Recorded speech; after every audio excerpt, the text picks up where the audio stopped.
Bonsoir, merci d'être venu, d'avoir répondu à cette invitation. Je voulais tout d'abord dire que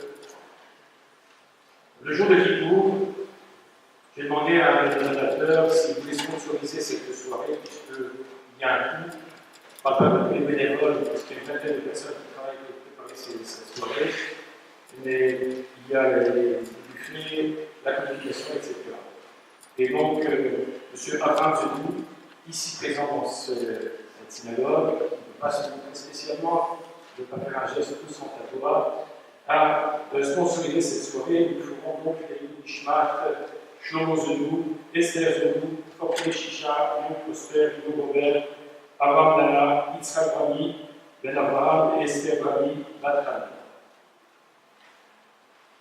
Vous savez que le sage nous enseigne qu'il est important de commencer un enseignement par mener des difficultés, c'est-à-dire par des paroles de plaisanterie qui permettent d'ouvrir quelque peu l'esprit.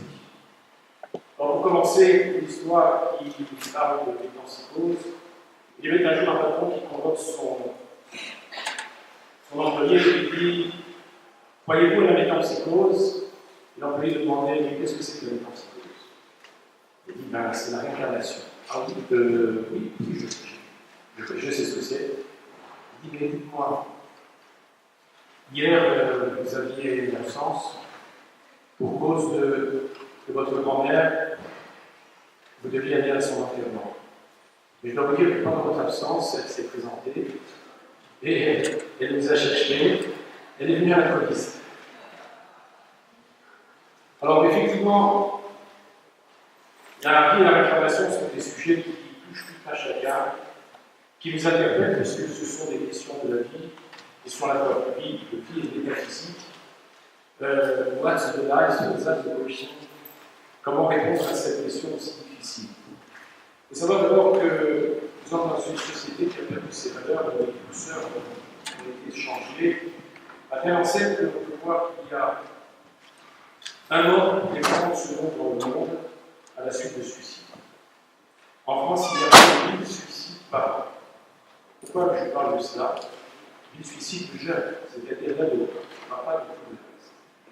Pourquoi on arrive aussi à une situation aussi dramatique? Parce qu'en fait, la société véhicule une image, celle qui a commencé avec la Grèce antique, Apollon et compagnie, où le corps est devenu la culture et où l'âme a été totalement oubliée.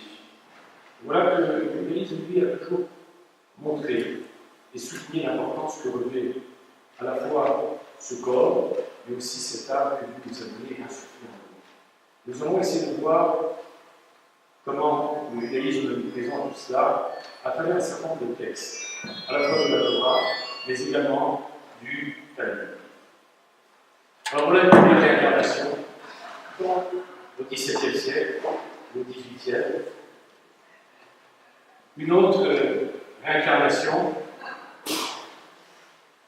vous l'avez reconnue.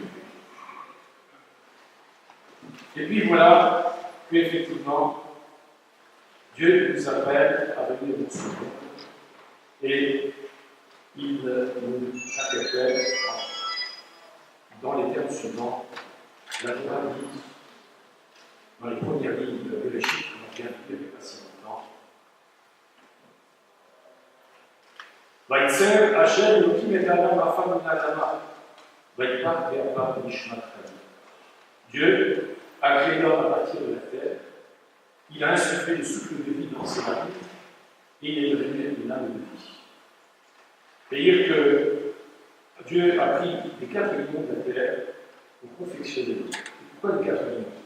Le Midrash nous dit la chose suivante, c'est que si Dieu avait pris qu'un seul endroit du monde, il y aurait eu ce phénomène de rejet.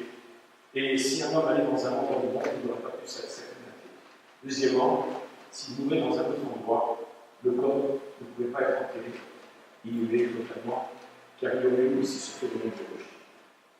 Et donc, Dieu a créé l'homme avec un corps, mais aussi avec une âme. Une âme de vie, d'ailleurs, ce souffle de vie nous est donné au dernier instant de la vie, eh bien, c'est par un dernier souffle du pardon. À 120 ans pour tout un chacun. Et vous regardez bien d'ailleurs que les membres de la Réva, lorsqu'ils veulent voir si une personne est encore vivante, qu'est-ce qu'ils font? Ils mettent soit un miroir, Si elle a levé, c'est qu'il y a encore un souffle de vie. Soit une plume, pour voir aussi si cette plume est pleine. Alors le Midrash à l'époque dit Bara Gufo Minaretz. Dieu a créé la terre, l'homme, le corps de l'homme, à partir de la terre. Venafsho Minasham. Mais son âme, son souffle de vie, il provient des cieux. Béchad Mitato. Ferek Aretz Ozer Aretz. Au moment où l'homme quitte ce monde, la partie physique revient à la terre, qui a affaire à la terre de la Fatachou, puisque Dieu dit tu es venu de la poussière et tu retourneras à la poussière. Mais la partie des spirituels revient dans les cieux. Et c'est pour moi l'occasion de vous expliquer un image qui est très fort et que l'on retrouve aussi dans la Paramida.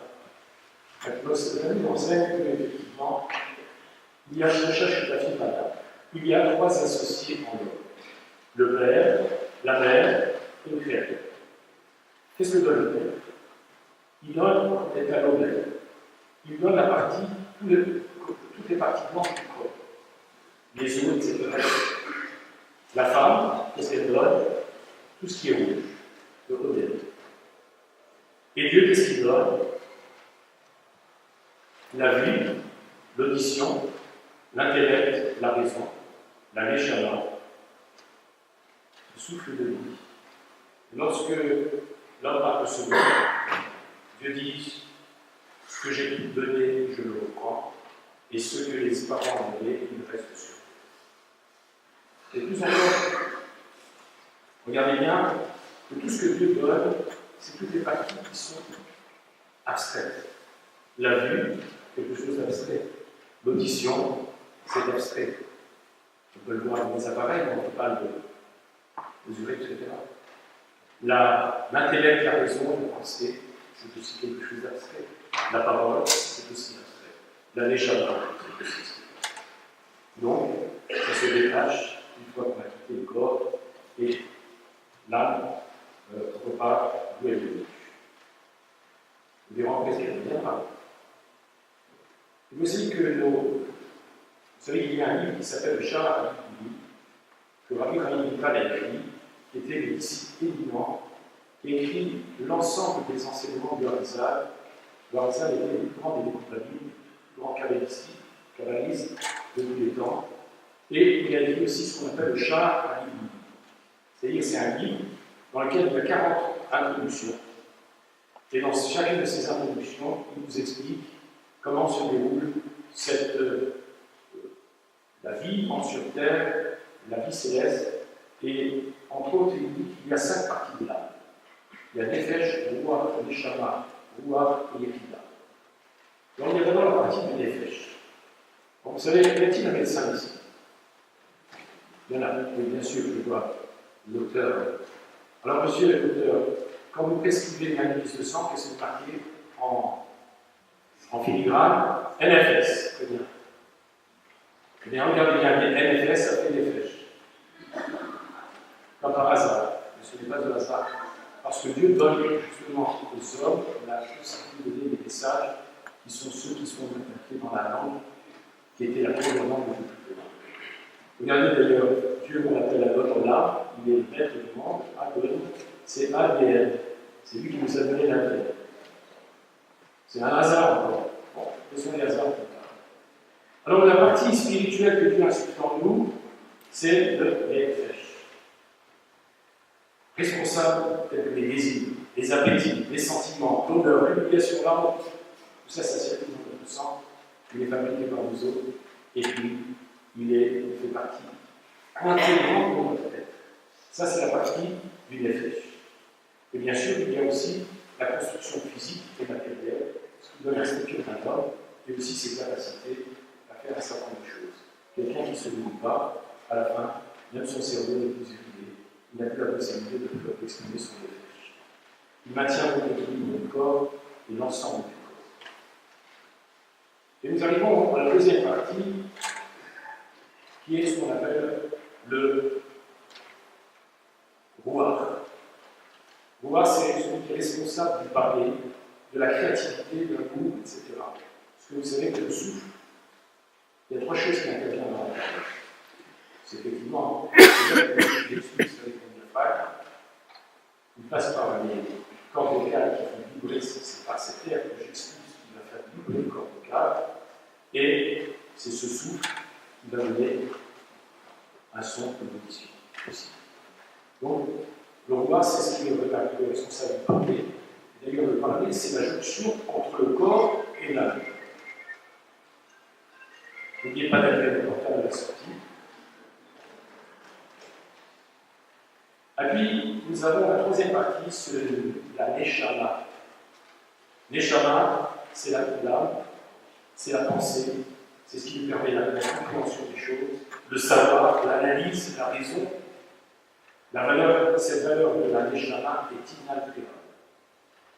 Comme on dit dans le Talmud, Israël a Shekata Israël. Un juif qui a voté reste toujours.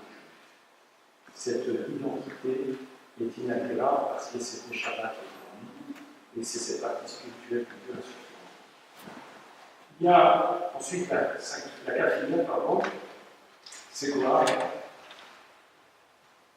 Eh bien, nous arrivons à la Chaya, c'est-à-dire ce qui nous donne à la fois cette Chayut, cette vitalité, mais aussi cette volonté. Et on sait qu'en hébreu, la volonté se dit Ratson, c'est le même que le Sinor, ça veut dire inconnu. C'est-à-dire que lorsque on a une certaine volonté qui s'affirme, alors à ce moment-là, on peut faire véhiculer l'ensemble de l'organisation. Et puis, nous avons la Yerida, la cinquième et dernière partie de l'âme, qui est plus inférieure. C'est pour ça que vous voyez des fois, par exemple, les Lubavitch, ils ont l'habitude de donner cinq veilleuses lorsque ils ont un Yartzeit, l'anniversaire de décès. Pourquoi? Par rapport à ces cinq parties de l'âme. Elles ne sont pas forcément données dès le début de la vie. Elles vont peut-être certaines venir au fur et à mesure du temps. Avec la vitale, entre autres, par exemple, au moment de 13 ans, au moment des 20 ans, etc. Et puis, selon la capacité de recevoir justement cette dimension de vie. Alors, on va essayer de voir comment cette éternité de l'âme. Vous voyez le symbole de l'infini. On va essayer de le voir à travers le nom des Shama. Vous savez que toutes les lettres de l'alphabet hébraïque ont une valeur numérique. Le Nun, c'est 50, Shin, c'est 300, Mem, c'est 40, et c'est 5. Ça fait 395. Donc, on est bon. Si je permets les lettres du mot Mishneh Shama, ça nous donne le mot Mishnah. Qu'est-ce que c'est que la Mishnah? C'est la loi ovale. Il est bon pour la Neshama, pour l'âme, d'étudier les Mishnayot. Et c'est ce que nous faisons aussi, entre autres, lorsque quelqu'un parle de ce monde, on étudie des textes de Mishnah pour l'élévation de son âme. On permet encore les lettres, l'anagramme de Mishnah, c'est aussi Hashebel, qui veut dire lui. Qu'est-ce qu'on fait lorsqu'une personne vient disparaître? On allume une veilleuse, une bougie. Il y a un combustible qui symbolise le corps, il y a la mèche, il y a la flamme, qui elle montre cette éternité qui est l'âme vit au-delà du corps, et c'est là notre croyance. Alors là, on a un sens de la vie. On sait qu'on est venu pour faire quelque chose dans ce monde, qui a un but, que Dieu nous a mis là, et ça ne sert à rien de se suicider, parce que c'est le suicide qui, de toute façon, qui serait obligé de revenir. Mais comment? On verra peut-être plus tard. Alors c'est plus compliqué. Ça change la donne. Je vois mon existence de façon différente. Et puis, j'ai encore un autre anagramme, Shmoné. Qu'est-ce que c'est Shmoné? C'est 8. C'est QFD. C'est QFD, c'est quoi? Non, ce que Dieu fait. Ok? Alors, regardez bien. Cet anagramme, on a dit 3 et 9 et 5. Ça fait combien?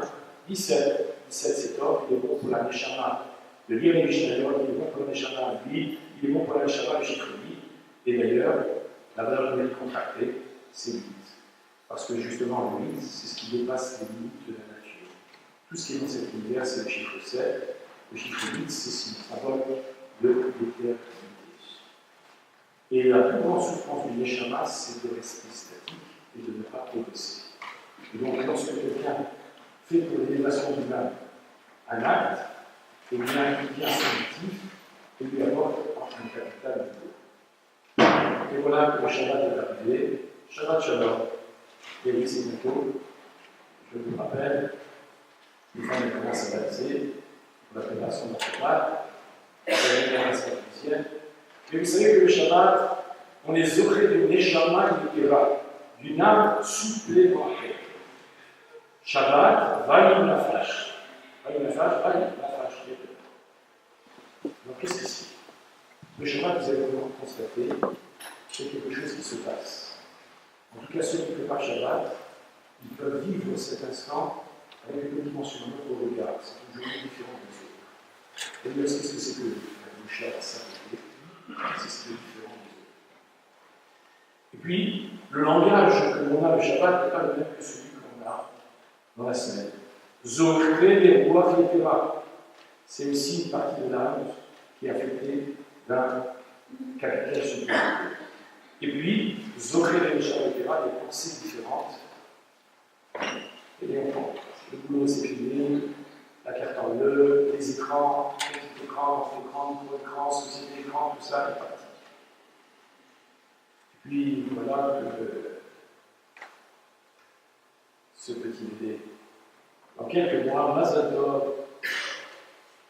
c'est la naissance. Mais pendant cette période de fête, que se passe-t-il? Vous savez qu'il se passe beaucoup de choses. On verra d'ailleurs bientôt dans les histoires. Mais regardez ce que dit le Talmud dans le Maramida toujours. Aruba Bibeino, le fœtus dans les entrailles de sa mère, Nergalouk al-Rocheux. Il y a une lumière qui brille au-dessus de sa tête. Sofé Missof Aolam et Atsofo, qui voit d'un bout à l'autre du monde. D'accord? Alors qu'est-ce que c'est? Parabolique. Et je prends un exemple. Jamais important. Vous êtes capable de voir d'un bout à l'autre du monde. Bien sûr, il faut mettre un film. D'accord? Mais vous pouvez voir d'un bout à l'autre du monde avec un appareil aussi petit. Alors imaginez lorsque Dieu crée l'homme, il lui donne des potentialités inouïes. Alors pourquoi on a cette capacité, nous, hommes, avec nos yeux, de voir au loin et de voir très loin? Vous savez pourquoi? Parce qu'en fait, lorsqu'il y a la profondeur corporelle, elle fait un écran. Donc le fœtus, on a dit qu'il y a l'air de la roche. Il y a une lumière qui brille au-dessus de sa tête, c'est quoi? Cette Neshama n'est pas encore intégrée dans le corps.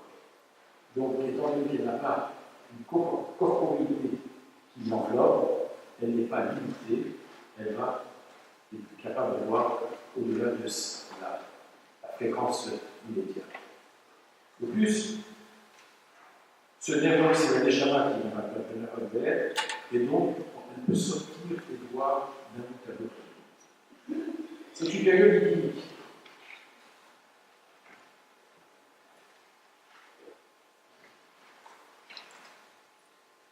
Alors, bien sûr, on va prendre un autre exemple.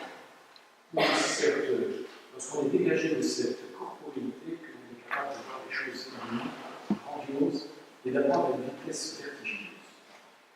On a dit que les âmes du juste,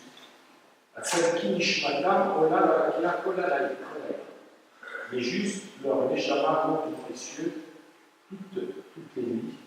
Mais Shem Namadim code cette sur le Torah. On apprend à tous les justes les secrets de la Torah. Et pourquoi, encore une fois? Parce que quand l'âme est dégagée du corps, alors elle a la capacité d'apprendre à magasiner. Il y avait des maîtres qui ont dit que pendant une sieste de Shabbat, en quelques minutes, ils ont appris ce que l'on peut être capable d'apprendre en 70 ans.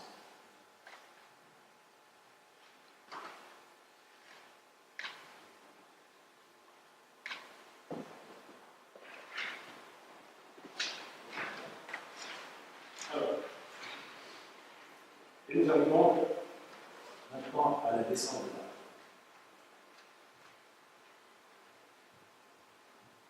C'est pas facile pour la Neshama de vivre dans ce monde. Pourquoi? Parce que ce monde, on l'appelle Alma et Shikra. C'est le monde du mensonge. Vous allez voir comment c'est le monde du mensonge. Laissez-le. Comment se dit le mot sheker en hébreu? Ça veut dire quoi, le sheker? Le mensonge, très bien. Si on fait la valeur numérique du mensonge, 300 plus 100 plus 200, ça fait combien? Il faut suivre, hein? 600. Voilà. Je ne fais pas les enchères. Alors, 600, regardez bien, le 6, la boule est en bas, et il y a la pompe qui est vers le haut. Regardez le chiffre émettre, c'est le saut divin. Ça va numérique, c'est combien? 1 plus 40 plus 400. 441, valeur numérique contractée, ça fait combien? 4 et 4, 8 et 1, 9. Le 9, regardez, la boule est en haut.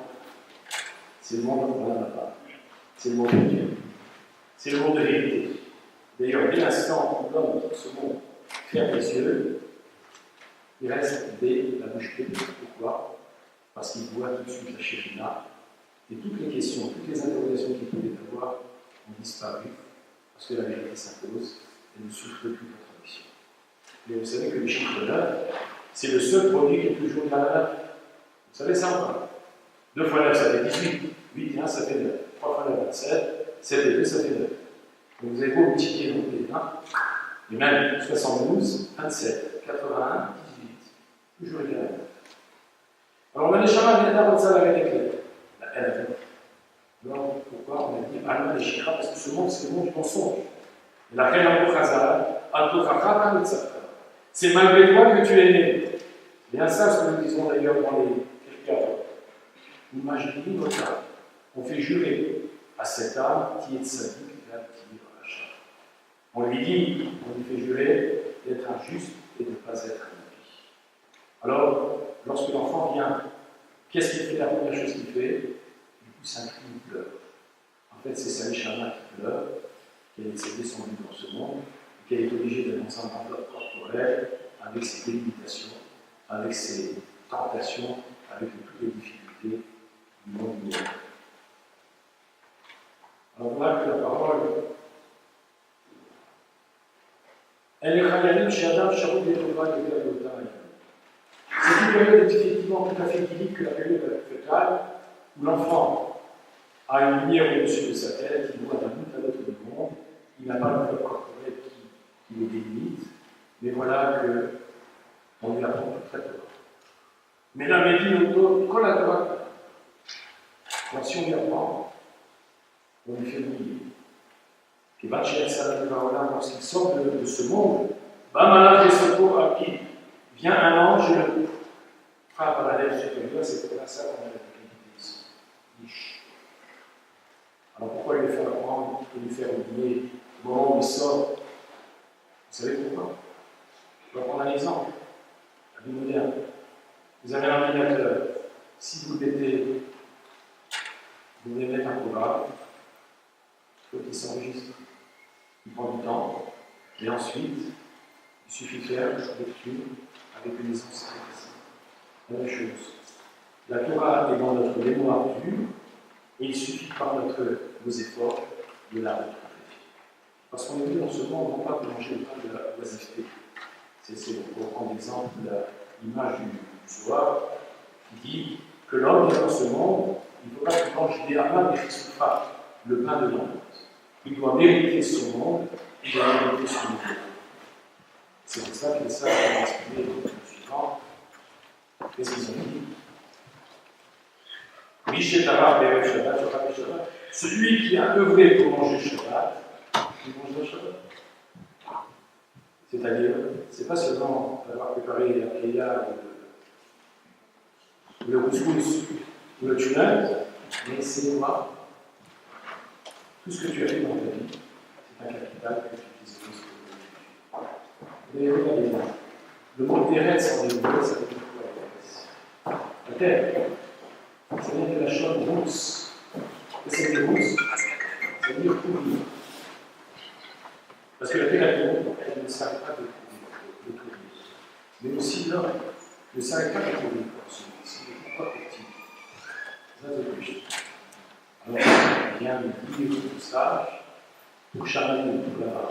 C'est-à-dire que tu prépares ton monde-là à travers tes actions de ce monde. Alors, on est venu ici dans ce monde pour faire un tikkun. Quelle réparation? Comment dire un tikkun dans les mots? Ça veut dire quoi? Répa, relation. On va faire noter les lettres. On obtient Tinoc, un enfant. Et on obtient aussi comme un rythme coupé. Qu'est-ce qui se passe? Tu es venu dans ce monde, on a coupé tout le monde.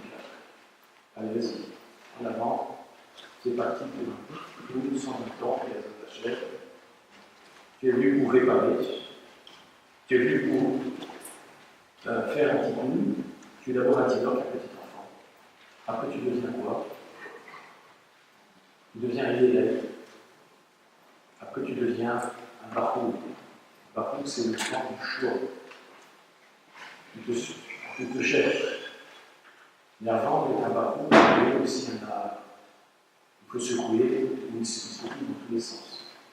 Parce que l'enfant, il est là, il se cherche, et puis il faut essayer de le remettre sur le bon chemin, etc. Alors, ma bâtie laquelle? Qu'est-ce que je suis venu préparer? Regardez bien ce que dit les grands de l'État. Et dès la garate, ma bataille est laquelle? Si tu veux savoir ce que tu es venu préparer, Machinotka de Khalasot, ce qui est facile pour toi de réaliser, va racheta de Khalekha. Tu l'as déjà acquis dans ton existence précédente. Mais ton péché dit non. Ma caché le Khalasot, sinon j'ai essayé la tête. Ce qui est difficile pour toi de réaliser, c'est le signe lui-même, parce que c'est cela même que tu es venu pour préparer. Voilà ce que donne là une bonne commande.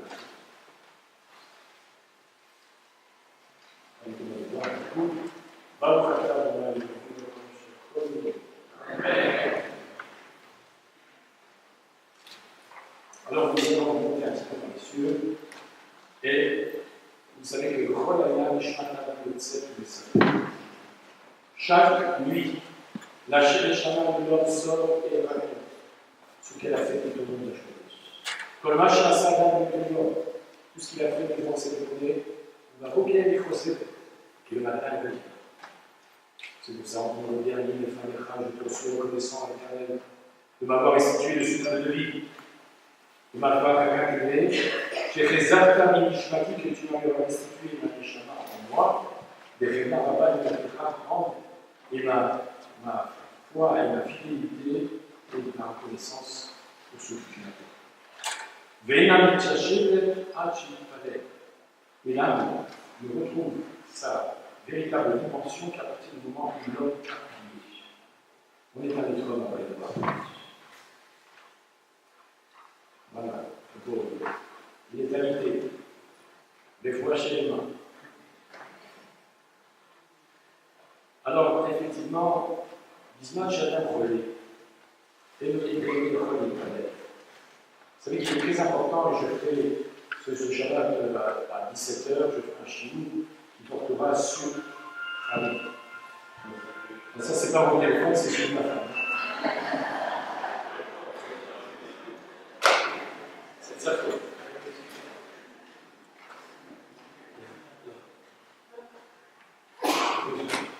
Hein? Alors, parce que le mien vient d'ici. C'est ma faute. Alors, Bisman Shadam Kholé Vélo Yacholé. Au moment où il est malade et on ne peut pas prier. Alors j'ai dit, je parlais tout à l'heure qu'à 17h, Shabbat, je fais un cours sur un peu l'astrologie, mais en même temps l'importance de prier pour soi-même. Avant de prier pour les autres, quand quelqu'un est malade, on doit prier pour lui. C'est sûr que lorsqu'on prie pour les autres, on doit prier pour lui. Mais malgré tout, lorsqu'on est malade soi-même, la prière du malade a une valeur aussi incommensurable. Alors, Bisman Shadam Kholé Vélo Yacholé Palel, lorsque l'homme est malade et qu'il ne peut prier, elle s'en va, son âme, jusqu'à ce qu'on le juge dans les cieux. Il n'a ni autorité aux évêques du commun.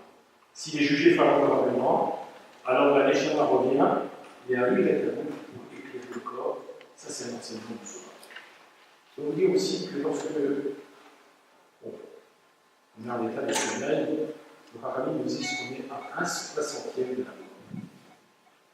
D'ailleurs, des fois, on n'a pas conscience, il y a des choses qui nous échappent, et il y a des Neshama parce qu'elle est partie. Et c'est pour cela qu'on est dans un état qui nous approche de la mort et qu'on est obligé le matin de faire une petite académie pour se enlever l'impureté, puisque la mort, c'est aussi le symbole de la vie. Puisque le corps, ça l'échamal des péchés du corps. Donc, vous savez que David Abimelech a été un roi, il n'a pas seulement porté une couronne, mais qui a été un personnage exceptionnel, qui a écrit ce qu'on appelle les psaumes. Peut-être qu'un jour, nous ferons sans aucun doute des attachés une conférence sur les pays. Mais pour l'heure, David Abimelech a écrit ce qu'on appelle Baruch Machi, que mon âme bénisse sa chair. Et il l'a exprimé en 5 fois, pour exprimer les choses suivantes. On compare la Neshama avec Dieu. Pourquoi? Parce que la Neshama, c'est une étincelle. Il dit Makadosh Baruch Hu avec Kolarona. Dieu, en l'univers, a fait les schémas, mais il y a de même, l'âme, le corps. Makadosh Baruch Hu voit avec les Dieu, lui, voit, mais nous ne le voyons pas. Afin les schémas. De même, l'âme, aura envahi la mérite. Elle voit, mais elle n'est pas vue. Troisièmement, Makadosh Baruch Hu va avec Kolarona. Afin les schémas, mais avec Kolarona. Ça, c'est prévu. Et puis, je vais vous donner un petit peu fin, excusez-moi. Le buffet vous attend tout à l'heure. Makadosh Baruch Hu zavet kol haolam. Dieu nourrit l'univers tout entier. Afin les schémas, zavet kol haolam. L'âme aussi, elle nourrit l'ensemble du corps. Makadosh Baruch Hu taor, même que Dieu est pur, afin les schémas, même l'âme aussi est pure. Makadosh Baruch Hu yoshev b'chavei chayavim. Dieu peut être assis, même dans les hauts points, afin les schémas de chez Dieu b'chavei chayavim, elle est dans l'intérieur du corps. Voilà les 5 Baruch. Ah, il a dit c'est tout. Ils ne sont pas chers, etc. La Neshama, elle domine l'ensemble des gens. Vous savez que le corps, c'est un écran. Le corps, c'est un véhicule de l'âme. Et puis, la Neshama va diriger en quelque sorte la vie. Le seul problème, c'est que des fois, c'est le cœur qui l'emporte sur la pensée.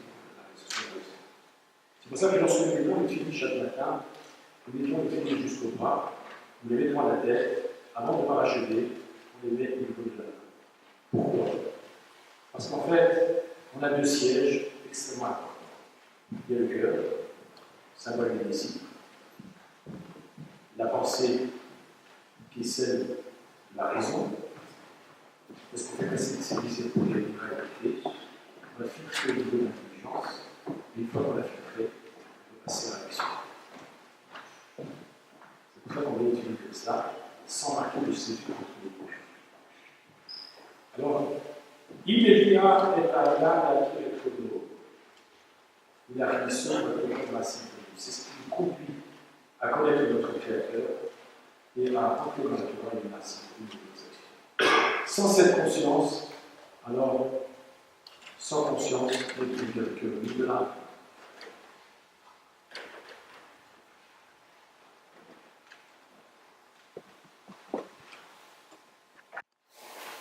Alors, on va revenir à la réincarnation de nous, puisque c'est aussi un des sujets qui nous a interpellés, qui nous a permis de nous aujourd'hui ce soir. Qu'est-ce que c'est d'abord que la réincarnation? On appelle ça aussi la métempsychose, c'est-à-dire que l'on donne à l'homme la possibilité de revenir dans ce monde pour réparer quelque chose. Des fois même, on demande à l'homme ce qu'il veut. J'avais un fidèle qui était en ULI, c'est-à-dire en état de mort imminente, qui était dans un coma profond. Il me raconte qu'il est parti dans l'au-delà, il était en train d'être jugé. Et on lui a dit, maintenant, ton père est arrivé de partir. Il a dit, je ne veux pas partir. J'ai encore des enfants. Je veux m'occuper d'eux. Elle lui a dit, effectivement, tu as le droit de revenir, mais tu auras beaucoup de souffrances de souffrance. C'est-à-dire que il y a une sorte de dialogue qui s'opère dans le jugement céleste. Ce jugement céleste est très difficile, très dur. Je ne sais pas quoi que ce soit. Mais c'est un moment difficile. Même parfois, on voit que les êtres ont vu leur méchama planer au-dessus du corps. Ils ont vu une sorte de tunnel, ils ont vu deux êtres qui les amenaient, et ils conduisaient dans le corps céleste, en leur demandant d'être étudiés par les juges. Alors il dit que le Khaladam, Nitabot, Shosha, Oba, on donne 3 à 4 fois la possibilité à un homme de revenir sur terre. Il est arrivé des hommes qui sont venus comme des centaines de fois. Imadam, Nirshal, et Koufat, Khalab, Khaloumacha. Si l'homme a trébuché dans la première partie de sa vie, il était dans le monde chou, donc on lui donne encore une occasion. Avalim Nirshal, Rod, et Rod, il va être Achayot, Raf, le matin. S'il n'a pas réussi dans le corps, il peut être réincarné dans quelques éléments de la vie. Vous savez que tous les matins, à chaque fois qu'on consomme un aliment, on fait une bracha. Et après avoir consommé cet aliment, on fait une bénédiction. Avant de demander l'autorisation au Créateur de pouvoir bénéficier de ce qu'il nous donne, le remercier de ce qu'il nous donne, en disant qu'il est la source de toutes les bénédictions. Mais également, après avoir consommé, on fait ou un petit bénéfice à la sol, ou le bénéfice à la sol, ou le bénéfice. Et je vais m'arrêter sur cela. Vous allez avoir de l'eau, je bois un verre entier, je fais bourrer les fâcheux. Je bois de l'eau et je dis que Dieu a créé de nombreux arbres. Et ça part de l'eau avec les arbres. Alors, la réincarnation d'un être peut se faire à travers une réincarnation à travers un corps, mais aussi à travers d'autres éléments de la nature. Exemple, dans des végétaux, dans des animaux, ou encore dans une pierre. Imaginez. Alors là, c'est plus difficile. Et je vais expliquer pourquoi c'est plus difficile. Alors, quand je fais une bracha, il y avait une potentialité d'âme qui se trouvait dans cet aliment, dans cette boisson, dans cette chose. Ou bien dans ces pierres, lorsque on a répondu tout sa mère à chaque fois et l'autre, ou bien peut-être on a libéré les âmes qui étaient là. Elle doit faire un tikkun. Et donc, à travers les textes que je vais dire, il va y avoir une réparation et ces étincelles d'âme reviennent qui ont la possibilité après d'être ou bien au guérison. Parce que vous savez que rentrer dans l'enfer, il faut l'annuler. Sinon, l'âme va aller ou elle va justement être dans un animal végétal ou minéral. Alors, quelle est la difficulté? Si c'est un fruit, c'est un légume, il a été mangé par quelqu'un qui n'a pas fait la part. C'est fini. Cette opportunité de cette échappée d'être libérée a disparu. Il faut attendre une prochaine saison pour qu'elle puisse se faire. Et encore, faut-il encore que cette prochaine saison, elle soit intégrée dans ce fruit, dans ce légume, et qu'elle puisse aller. C'est pour ça que vous avez compris maintenant qu'on dit mauvais les fachos dans votre et soldats, alors, le moment où on va dans la tombe, c'est un moment aussi douloureux. D'abord, il faut expliquer que lorsque quelqu'un part de ce monde, il y a quelque chose qui se passe. Particulièrement pour ceux, pour les médecins, mais aussi pour ceux qui ont perdu cette être chère. Je ne sais pas si vous l'avez constaté, moi je l'ai déjà constaté. Lorsque le corps est là, on est perturbé. Lorsque le corps commence à descendre pour l'unité, il y a une sorte de calme qui se fait, parce que la Neshama a trouvé son repos, et nous aussi, on est en quelque sorte en phase avec cette Neshama qui a retrouvé le repos. C'est pour ça que lorsqu'un corps est là, ou elle est nous, il ne faut pas le laisser et attendre 3 jours, ou 5 jours, ou 10 jours, comme le fait dans certaines contrées, mais on en fait le plus rapidement possible, parce que c'est une souffrance de Neshama de ne pas être que le corps ne soit pas. Il y a respect du corps. Je profite de l'occasion pour dire que ceux qui opèrent l'accélération, c'est un défi de Neshama. Dieu a donné le corps, c'est un écrin, il a contenu le Neshama, il reste d'ailleurs attaché, le Neshama reste attaché avec le corps pendant au moins 12 mois, et même le Harizal était capable d'aller comprendre, ce chaque membre, il était capable de savoir qui était en fait de dialoguer avec, d'enseigner, de voir tout l'enseignement de ce maître à travers la peine qu'il a eu. Il y a une communication qui se fait. Et donc, l'incinération, c'est une insulte au corps, plus encore. Vous savez que les nazis, ils ont voulu nous faire disparaître. N'est-ce pas? Et nous feront disparaître comment? Jusqu'à nous brûler. Et donc, faire une incinération, c'est revenir en quelque sorte à ce que les nazis avaient voulu nous faire. Donc, essayons de respecter le corps, qui a fait la chose. La Torah dit tu es venu de la poussière, tu retourneras à la poussière. Elle n'a pas dit tu reviendras ensemble. Alors, Kasha, Riba, la mère qui machat de la saraka, il est dit que les vers qui attaquent le corps, ils sont aussi difficiles qu'une aiguille dans la commande de la chair d'un être vivant. Il y a aussi la difficulté de ce qu'on appelle la guidon des philotes. Et les philotes, lorsqu'on parle de ce monde, et qu'il y aura la résurrection du corps, que va-t-il se passer? Tous ceux qui sont enterrés en dehors d'Israël, ils vont rouler jusqu'à arriver en Israël pour la résurrection du corps. Et c'est quelque chose de très nouveau. C'est pour ça qu'ils sont présents sur la branche. Continuez d'étudier.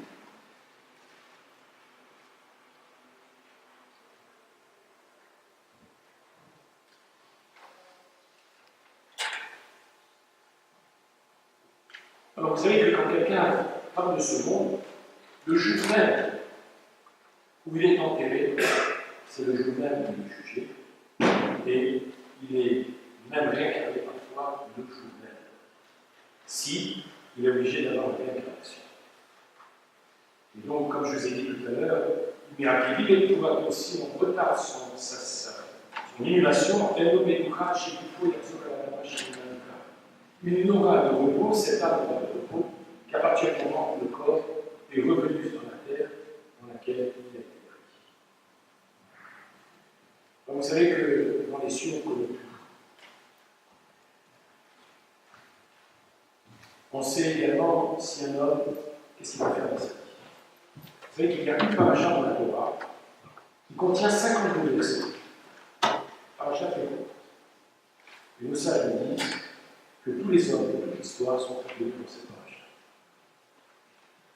Et que dans cette paracha, on peut même découvrir éventuellement notre trajectoire de vie.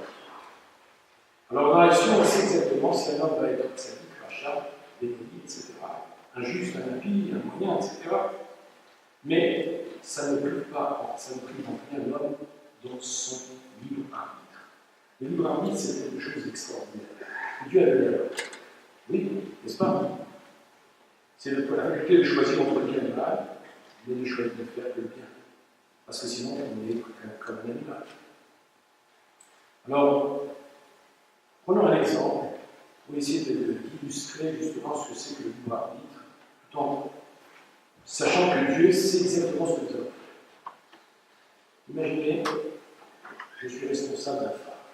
Je vois des signaux lumineux. Je vois les gens qui sont en train de naviguer. De loin, je sais pertinemment si ce commandant de navire va mener à bien son embarcation, ou bien si au contraire, il va échouer. Ça ne dit donc rien, celui que le commandant du navire, de ses responsabilités, de son libre arbitre, tout en sachant que je sais ce qui se passera. Donc, de plus, Dieu est intemporel. Le passé, le présent et le futur n'existent pas. Il est intemporel.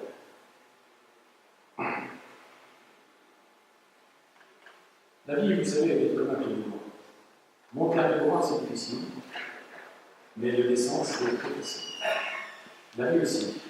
Gravir les échelons, s'élever, c'est toujours plus difficile. Demander à quelqu'un qui vient jamais à la prière de venir, quand il vient une fois, il a fait un exploit. Demander à quelqu'un de mettre les films qui quand les examens ne jamais vu, la première fois ce sera un exploit pour lui, etc. Mais le Cholzot, le Chol des Shammai Zadok, on donne à l'homme toujours l'occasion de pouvoir réparer, non, mais facilement. Le plus facile, c'est lorsque l'on vient. Après, c'est beaucoup plus difficile. Il a dit que le Chol Ben Enosh, il est préférable à un homme de faire la réparation dans ce monde-ci parce que c'est un monde éphémère. Le monde d'en haut, c'est un monde d'éternité. C'est pour ça que des fois, les souffrances d'un instant dans ce monde n'ont rien à voir avec celles du monde futur. Parce qu'ici, justement, c'est le meilleur type, c'est la meilleure préparation. Et oui, il arrive parfois qu'il y ait des souffrances et des la main. Un jour, vous savez, un jeune homme m'avait demandé, je n'étais pas encore atteint, j'ai fait des études en Munich, j'étais installé de formation du directeur de colonie de vacances, et puis un jeune homme me dit, Ravi, pourquoi la vie? Je lui dis, c'est très simple. Quand tu jouis pleinement de la vie, tu ne demandes pas pourquoi la vie. Et quand tu souffres, tu demandes pourquoi. Tu es bien heureux de vivre, mais quand tu as des souffrances, on ne peut pas comprendre la dimension intérieure de la vie, mais on le comprendra beaucoup plus tard. C'est quelque chose de grand. Je vais prendre un exemple. Il y avait un jour un homme qui souffrait terriblement. Il a décidé d'aller voir un cabaniste. Il est parti, il a fait un voyage extrêmement périlleux. Arrivé dans la salle d'attente, il s'assoit et s'endort. Et puis voilà qu'il voit sur la route une route où il n'y a pas de. Il n'y a rien, c'est désert. Et il voit un char passer, il y a des êtres vêtus de blanc qui sont là. Il y a des êtres vêtus de blanc qui sont là. Et puis ce vacarme s'arrête, il voit plus au loin ce char. Et puis il y a un deuxième char qui passe, des êtres vêtus, j'ai dit tout à l'heure de blanc, maintenant ils sont de blanc. Et puis il arrive, il voit au loin une immense balance. Et là, ils sont balancés plus,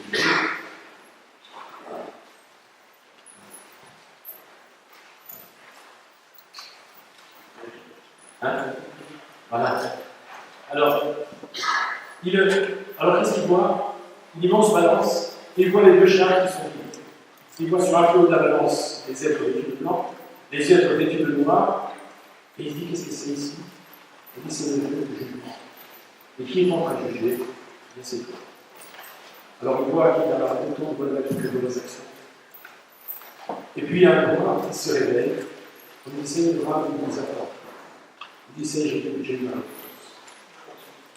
Parce que qu'est-ce qu'il nous dit là-haut? Est-ce que cet homme a vu le sauver? Alors qu'est-ce que ce qu'on est solide des fois? Il donne un capital supplémentaire. Et je vais prendre un exemple qui est terrible. C'est celui du Rabbi Hanan. Vous savez que le Rabbi Hanan se promenait toujours avec des petits os. Vous savez qu'est-ce que c'est que cet os qu'il avait? Il avait perdu 10 ans. Il avait perdu le petit os du dernier. Et qu'est-ce qu'il faisait? Il montrait à tout le monde pour essayer d'en consoler les individus. Il leur disait, vous avez certes une souffrance, vous avez la peine d'être cher. Je comprends votre peur, mais n'oubliez pas que je suis le paradis. L'archétype de la souffrance, mais j'ai une foi inébranlable en Dieu. Parce que je sais que le règne de l'océan, je ne veux ni de souffrance, ni de récompense.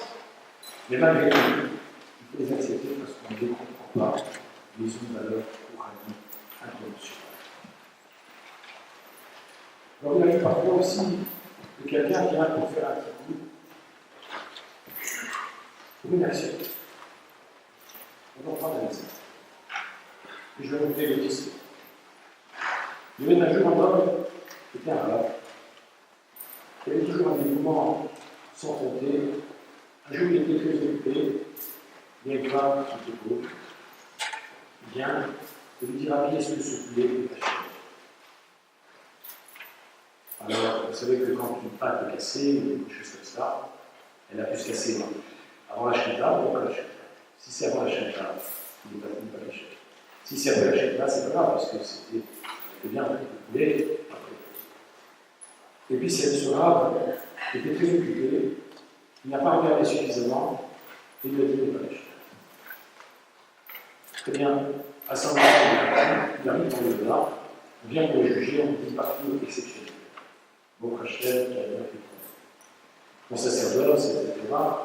Mais il doit revenir sur toi. Et pourquoi? Parce que tu as dit que ce poulet n'est pas caché. Cette Neshama revient. Elle revient sur terre. Mazal Tov, on entendait en une maison, il a 3 ans, il ne parle pas encore. Il a 4 ans, il ne parle pas encore. Il arrive le jour de sa bar mitzvah, il ne parle pas. Le jour de sa bar mitzvah, tous les rabbins sont là, l'enfant est aussi présent, et il y a une femme qui vient avec un poulet, et qui demande au rabbin assis à la table: est-ce que ce poulet est caché? Et l'enfant dit: il est caché, il tombe et il meurt. C'était ça. Il est venu même 13 ans avec ce truc-là, il ne pas. Nous n'avons pas idée, en fait, de ce que représentent les souffrances et les maux, ou ce qu'on est venu faire souffrir des fois. Mais je dis des fois que la vie, c'est comme un autobus. Il y a plusieurs stations d'interbus.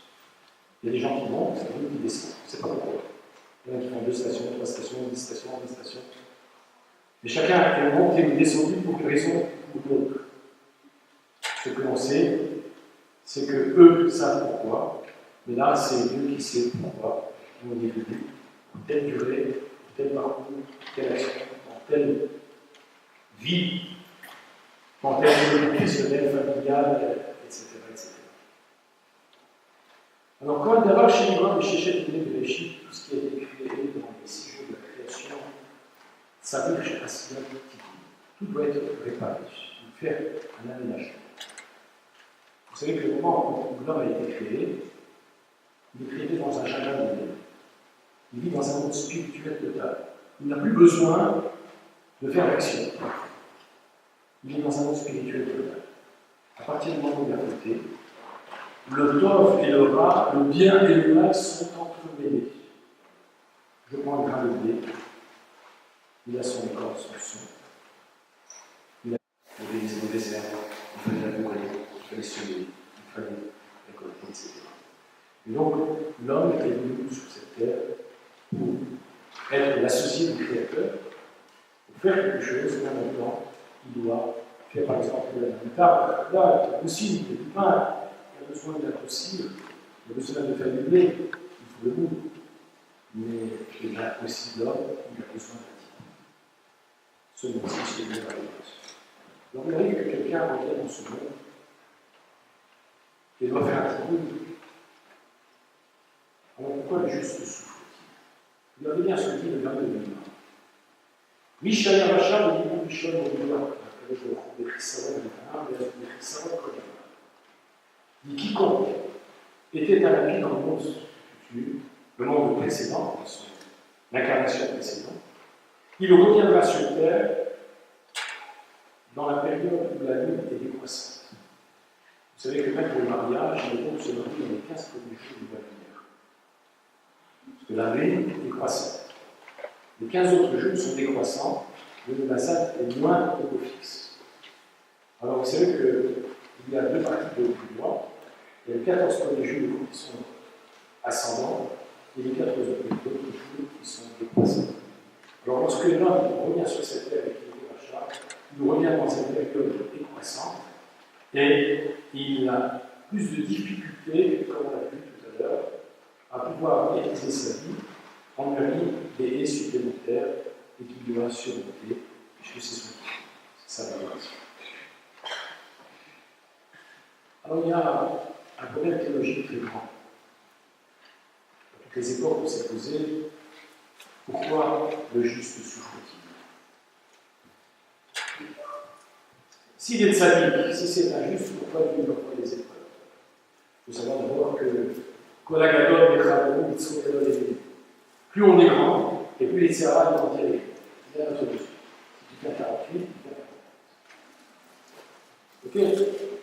Donc, afin de dire Rachel Sadiq Amour, même si c'est un Sadiq Amour aujourd'hui, Sadiq Rachel démarré, c'est parce qu'il doit réparer quelque chose de non précédent, et donc il y a quelque chose de difficile encore pour lui aussi.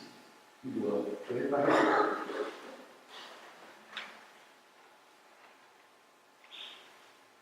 Alors ça, c'est les astres sans les désastres, c'est une autre conférence. Voilà.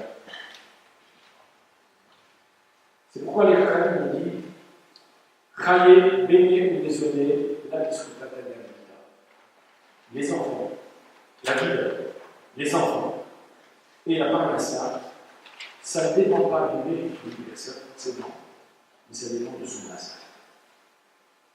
Ça, c'est un truc que vous avez développé. Inch'Allah, je vous ai dit que je vais parler de ça à 17h. Mais en deux mots. Le peuple juif, normalement, il n'est pas soumis à la conjoncture astrale. Mais malgré tout, il y a l'influence de l'heure et du jour où on est né, comme on l'a vu tout à l'heure. Et si on vit sous un astre, on est né sous un astre qui était favorable ou pas favorable, Dieu peut parfois nous laisser sous la conjoncture astrale. Si par exemple tu dis, moi je ne peux pas prendre Dieu, je n'ai pas de problème, je te laisse entre les mains des astres. C'est-à-dire, si tu es sous un astre bon, tu auras de l'heure. Sinon, malheureusement, ce sera un désastre. Alors, mais le mazal, d'ailleurs, c'est le mazal. Mais qu'est-ce que c'est aussi le mazal? Le mazal, c'est 3 lettres. Même, c'est Makom, c'est le Dieu. Zayin, c'est le Zmal. Lamed, c'est de la chode. Zamanan, c'est le temps. Et la lettre, c'est de la chode, c'est le voyage. Quand est-ce qu'on fait son bon mazal? Au bon moment, avec la bonne parole. Voilà les parties de l'âme qui doivent être réparées. Vous savez que le Zohar dit Israël aura été le chef des prophètes. Le peuple juif, la Torah et le Ram Israël, la Torah et Dieu nous constituent une seule. Nous sommes tous liés à une lettre de Sefer Torah. C'est pour ça d'ailleurs une des raisons pour lesquelles, lorsque l'on fait la loi, la lettre de Sefer Torah, il est bon de regarder la première lettre de son nom commun.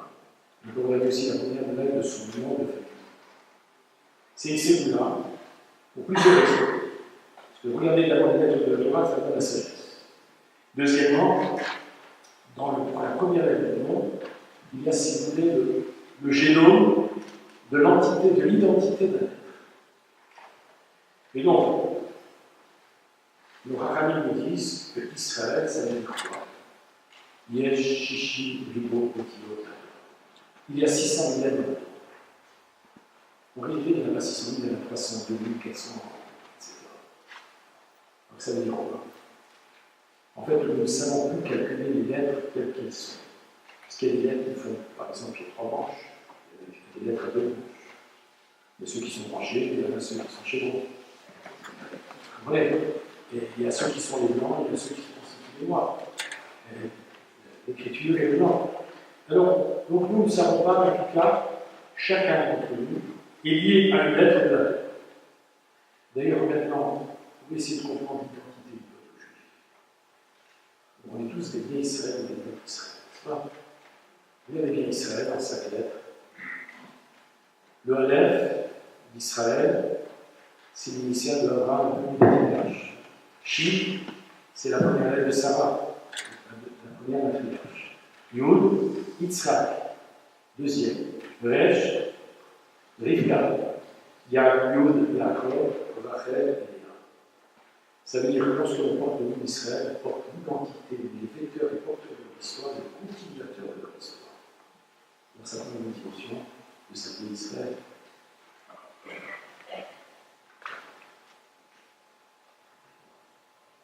Alors maintenant, on avait dit qu'on peut être, gloire à nous, dans une réincarnation à travers des éléments de la nature. Gloire à Dieu, regardez bien ce que dit gloire à ça. Toujours le plus grand étoile de tous les temps. Il dit ceux qui nourrissent leurs enfants avec du tabac reviennent en feuilles que le vent fait envoler. Terrible. Je vais vous raconter une petite histoire de la feuille. Parce que je parle de cette année de la feuille. Il y avait un jour un bel arbre. Il y avait une feuille sur cet arbre. J'ai regardé, entendu les papillons, les oiseaux, tous les volants. Ils vont faire autant de voler comme eux. Alors voilà que l'automne arrive, la feuille se détache de l'or. Et elle fait Paris-Bagdad. Sous la tour Eiffel, à notre qui est une droite, une gauche, etc. Quel bonheur, la liberté. Et voilà que le vent s'arrête de souffler, la feuille tombe par terre, elle est écrasée par les glaciers. Ça veut dire quoi cette histoire? Ça veut dire que des fois, justement, il faut laisser se détacher de cette source. De cet arbre, nous sommes bien, nous avons des racines profondes. On est un peuple avec Israël, pas minime, mais pas minime, le peuple juif est celui qui a une croyance et qui doit être effective. Mais s'il y a des gens, des fois, qui veulent se détacher, de perdre leur identité, ils disent peut-être assassinant, il n'y aura pas de problème, il n'y aura pas d'antisémitisme, moins de chats, etc. En réalité, il n'en est rien. Voilà pourquoi ceux qui se nourrissent d'avoir des avec leurs enfants avec du taref, ou qui mangent du taref, ils reviennent en feuilles que le vent encore. Et ceux qui cérémonient, ceux qui font du lachanara, leur qu'est-ce qu'ils sont réincarnés en chien. Pourquoi? Parce qu'il fait wow. Non. Il y a un passage qui dit comme ça, Vaïkala, Noach Bishlo.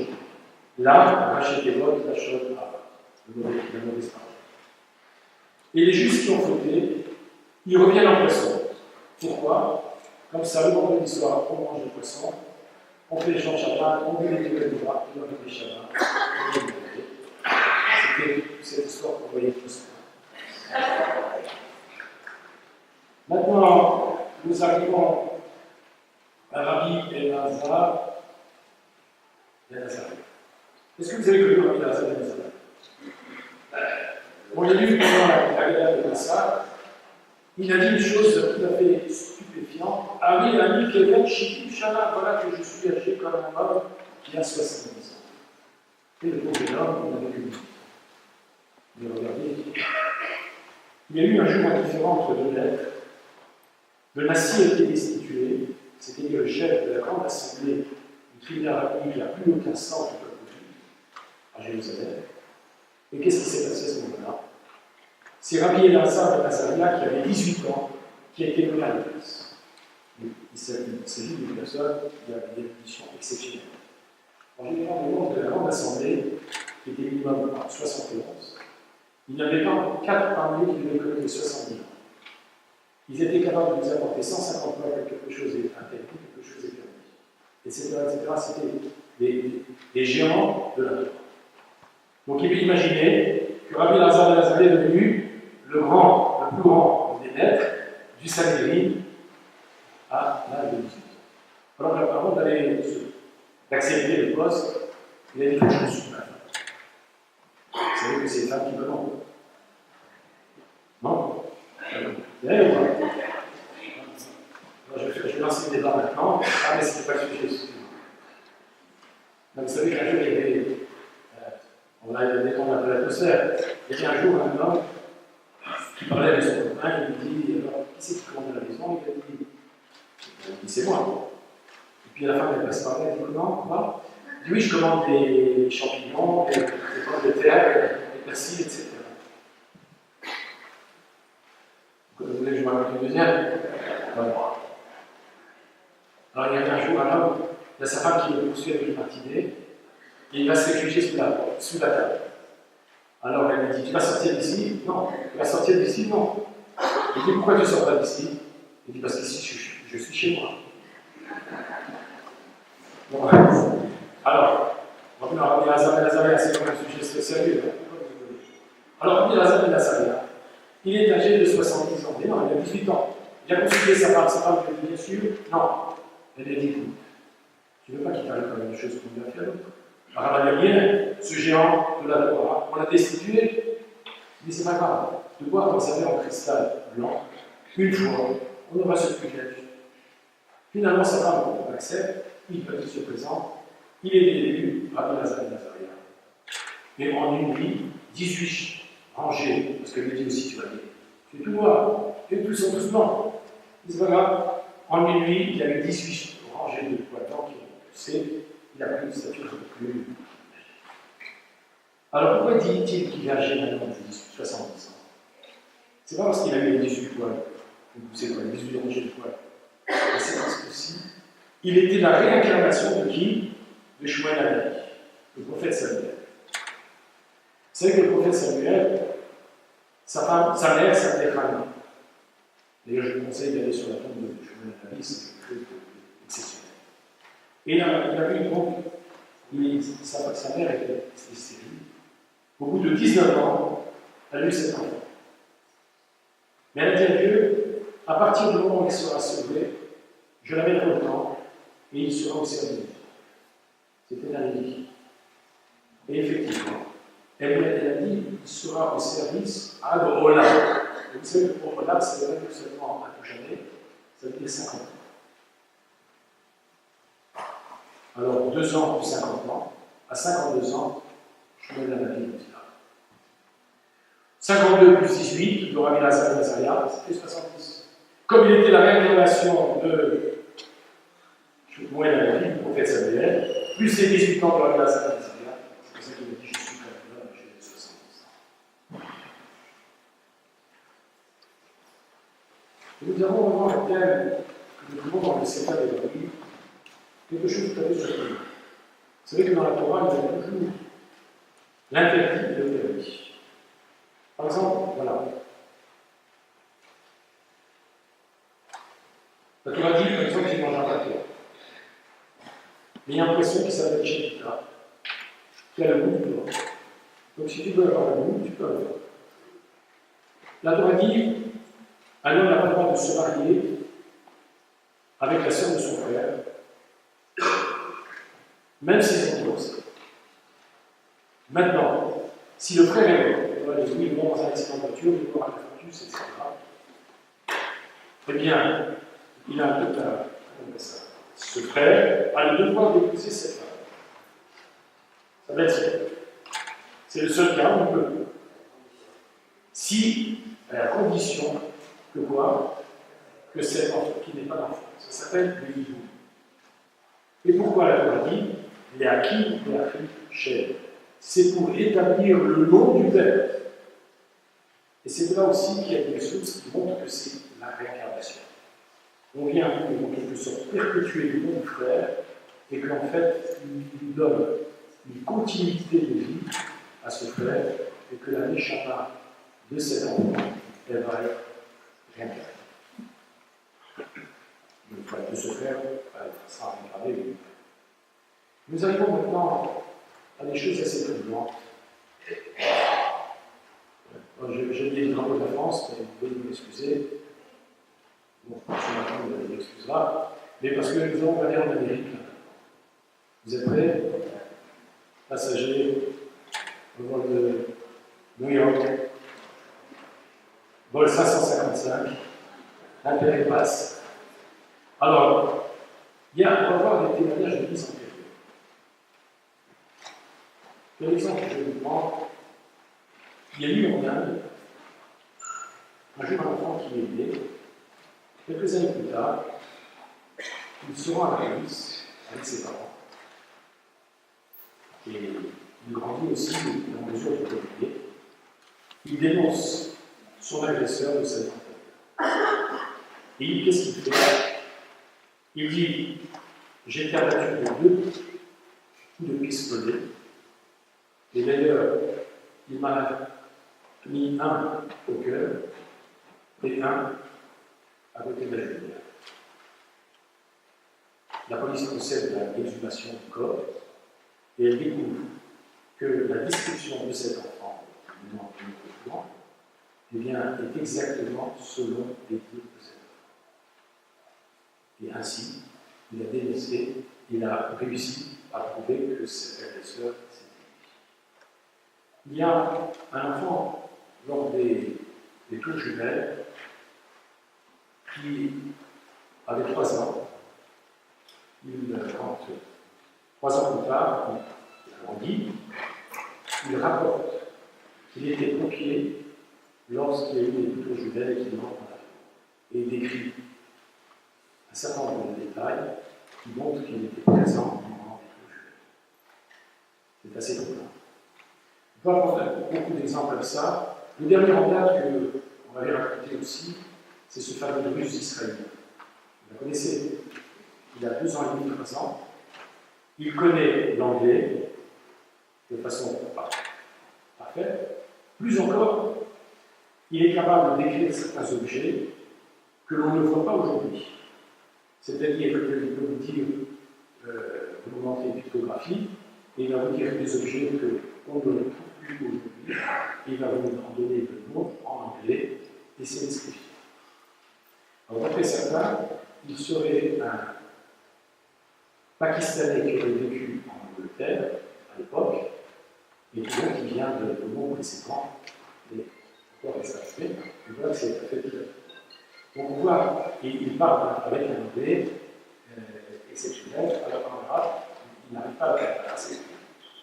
Donc c'est ce qu'on appelle la xénoglossie, c'est d'être capable de reconnaître une langue étrangère sans avoir jamais mis les pieds, sans avoir fait le coup, plus de coups, ou encore eu des parents